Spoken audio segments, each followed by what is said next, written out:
Fellow travelers, friends, welcome to the Dialogues Within. These are dialogues with myself and conversations with my friends. Most important of all, these are honest dialogues steeped in truth.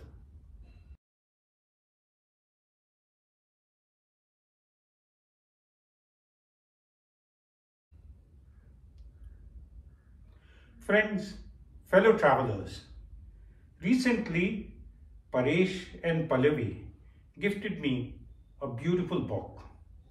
It was my birthday recently, and the name of the book is More Letters of Note. It is a compilation of letters by Sean Usher. A beautiful book. As you travel through the book, weave your way, you find it part poignant, part funny, at times shocking. But it's magical in parts also. There is magic in letters, and I'm really enjoying reading this book. And there was one letter which caught my attention, and that letter I would love to read to you, just a small part of it. There was a girl by the name of Lulu. Her father was a journalist, Alex Renton.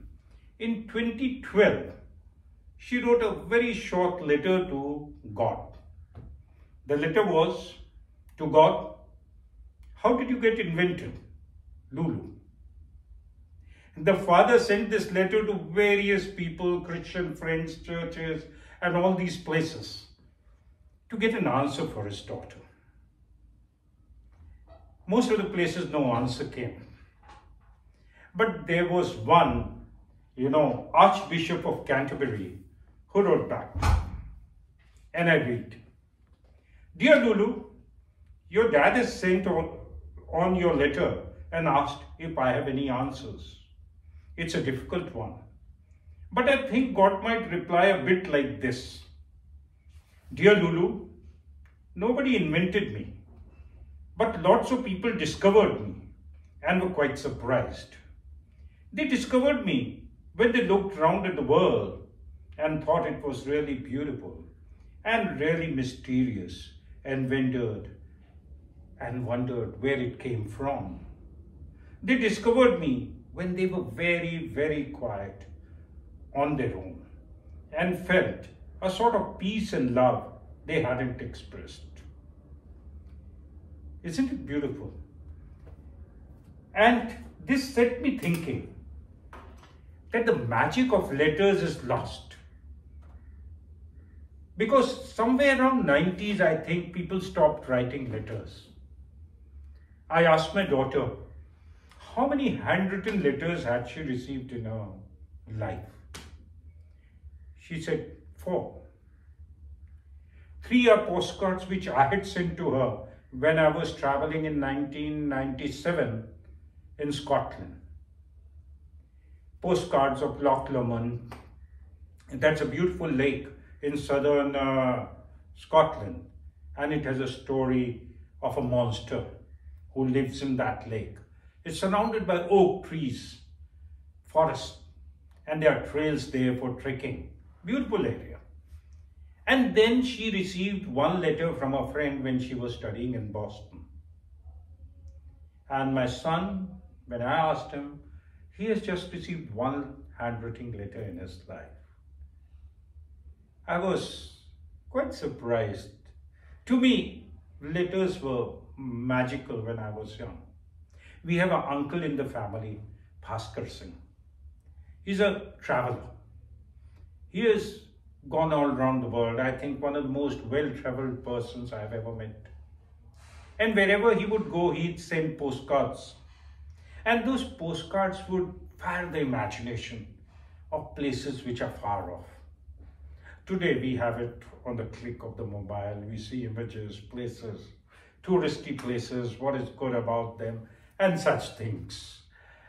And in school, we were taught how to write a letter. I had this English literature teacher, beautiful Mrs. Sen, who used to teach us English.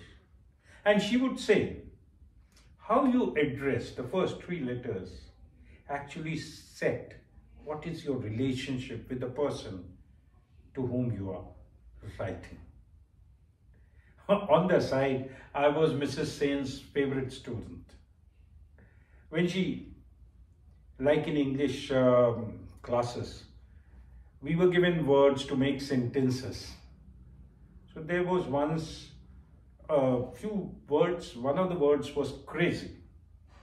And I had made a sentence, the hermit went crazy in solitude. And Mrs. Sen laughed and laughed reading that sentence. And then onwards, she always used to call me, crazy hermit, come here. Well, all those school letter writing practices in school came very handy. My father was also a very avid letter writer. He would write longhand letters. He would type also. And watching him, I learned how to write letters. Especially a letter of mourning.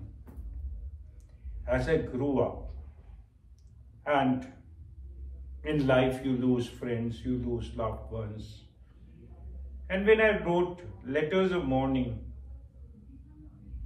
two things came up which I had watched my father writing. The usual things in a mourning letter you write, but he would actually write the last sentence as, in silence and prayers with you. I also started writing that. And he would sign off as, yours in mourning. But you know, when I came into a situation in life where I had to write letters of mourning or condolences, I didn't know how to address a person. But then when my father went to a better world, my elder brother Pushpendra Singh, he received a letter from Mr. Datta, a family friend. Mr. Datta was a beautiful soul. He came to our home as a tenant, but became a family member. He was very attached to my nephew and would come all the way after retirement also from Kolkata to celebrate his birthday. So Mr. Datta wrote to my brother, and the opening sentence was, my unfortunate Pushpendra. I still remember those three words, and I was again reminded of Mrs. Sen, who had said that the first three words set the relationship. A very personal sort of address it was. And then, you know, have you all received love letters? Have I received?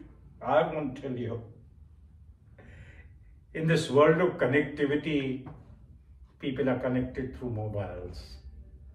I wonder if anyone has a pen friend now. We had pen friends when we were young. And I remember I had a pen friend.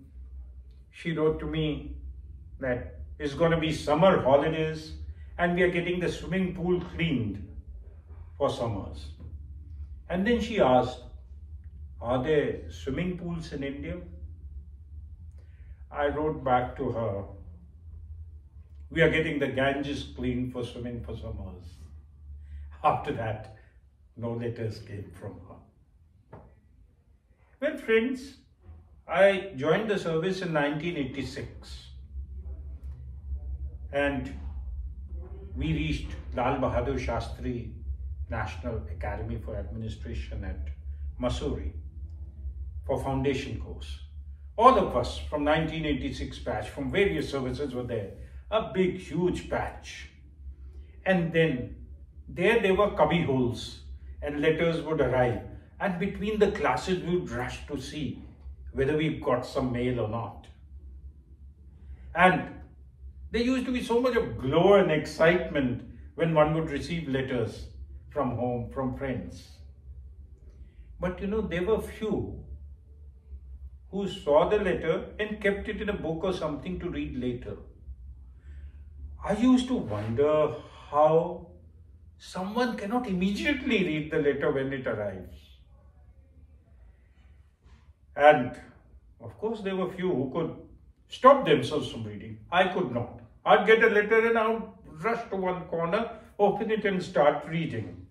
That was, school, training days at Mussoorie Academy. And then we went to National Police Academy. And National Police Academy, the training is very rigorous. So whole day you don't even get a minute for anything else than training. So we have a batchmate, Keshav Kumar, who's a forensic expert now, a national, international level forensic expert. He was informally designated our postman. He would collect all the letters and come and rush and give it to us wherever we were, seek us out in the whole academy. By this time, Verimani had started receiving letters from someone particular. And it was interesting to watch them, their faces when they would receive a letter. The excitement of the faces, the glow.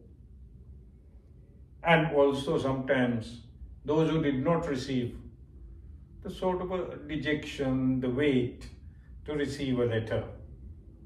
Those were interesting times, very interesting times. But friends, recently I went to my mother for celebrate my birthday with her. For parents, you are always a child. And then I also remembered the most precious letter I have in this world is the last letter which my father wrote to me before he went to the better world. It was, "Happy birthday to dear Lottie." Lottie is my nickname. May the Almighty restore and reinforce and add all that is good to your personality and take away all that is not so good. Your Papa, 26th August 1999. Here a beautiful handwriting. Letter and handwriting, in fact, reflect the man who has written it, or the woman. Each letter he would write like a pearl, and the whole letter was like a string of beautiful necklace strung around. Friends, fellow travelers, would you like to receive a letter? And the way to receive is to give. So write a letter. Peace and joy to you.